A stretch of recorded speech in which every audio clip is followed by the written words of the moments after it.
medziľudských vzťahoch sa nikdy nedá určiť, kto je víťaz. Víťazom sú vždycky dvaja. Pretože vždycky dvaja vo vzťahu komunikujú, vo vzťahu sa milujú, vo vzťahu robia všetko spolu v podstate. A nedá sa určiť, kto je víťaz. Vždycky je tam kompromis, ale nedá sa žiť zase stále len kompromisoch. Je treba si povedať, tak tento mesiac alebo týždeň, tento týždeň ja budem aktivnejší a druhý týždeň budeš aktivnejší ty. Tie otázky budeme hovoriť. Rozdiely medzi ľuďmi sú spôsobené hlavne vtedy, keď si dávame otázky. Otázkami sa vlastne zisťuje stav. V jakom stave sa zrovna nachádzaš. Ľudia sa stále cítia depresívni. A prečo sa cítia depresívni? Každá aktivita, ktorú prevedeš, ťa vždycky posunie. Beh, chôdza, posilovňa, čokoľvek, plávanie ťa vždy posunie dopredu. Ak sa pýtaš, vždy dostaneš odpoveď.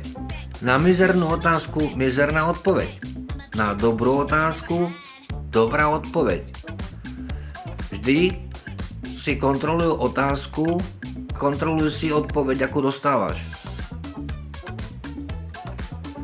A otázky sa dajú klásť vždy v každom stave zdravotnom. Jestli máš zdravotný stav dobrý, tak si kladieš dobré otázky. Pokiaľ máš zdravotný stav špatný, aj vtedy sa dajú klásť dobré a pozitívne otázky. A samozrejme vždy dostaneš pozitívnu odpoveď.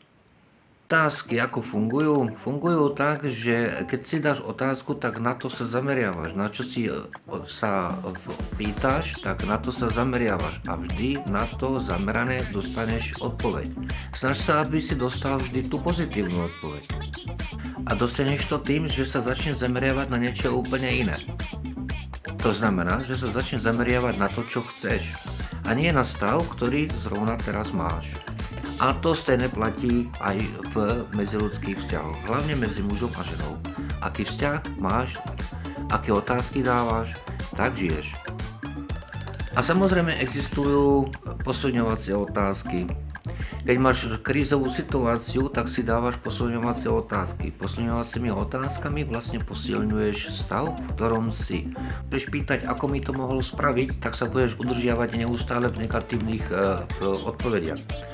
A v negatívnom stave samozrejme. Ak si položíš ale otázku treba z typu, ako by som to mohol vyriešiť a aký by mohol byť ten stav koncový, aby to bolo podľa mojich predstav.